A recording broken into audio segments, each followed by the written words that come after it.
Hi folks, I want to quickly show you a new feature within Google Classroom that came out within the last year, which allows you to set up small student groups without the need to select those group members every time you assign something.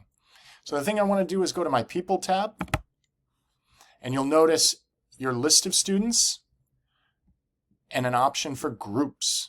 This allows you to create different groups of students.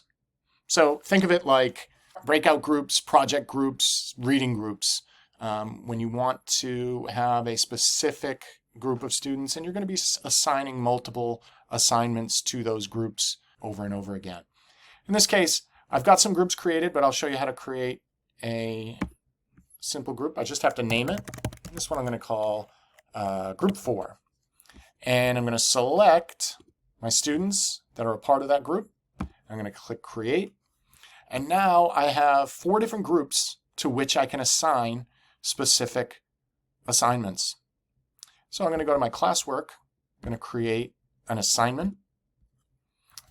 Here it's just a sample assignment. I'm going to put in my instructions. And just like you would with any other Google Classroom assignment, you're going to choose your attachments, links, rubrics, grading, all of that. And instead of assigning to all students, I'm going to click there. And I've got my student tab. I can select all students, but in this case, I want to select a specific group. Now that group that I just created, Group 4, I'm going to assign this to them, and I'm going to click Assign. And so now this sample assignment is assigned just to Group 4.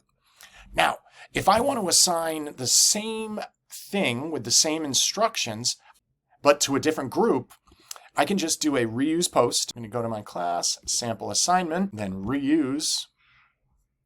And now I've got a reused assignment that I'm going to assign to a different group. Group 2. I'm going to click Done.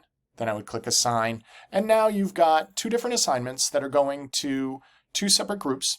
The students that are in those groups do not know who is in what group. If there are collaborative assignments in there, if there's a document that they all have to work on, they'll be able to figure that out.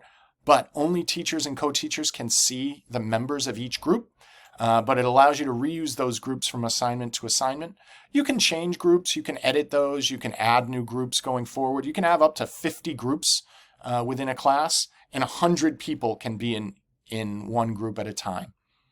So hopefully this helps streamline some assigning of group work. Let me know what you think, and if you run into any problems, just give me a holler.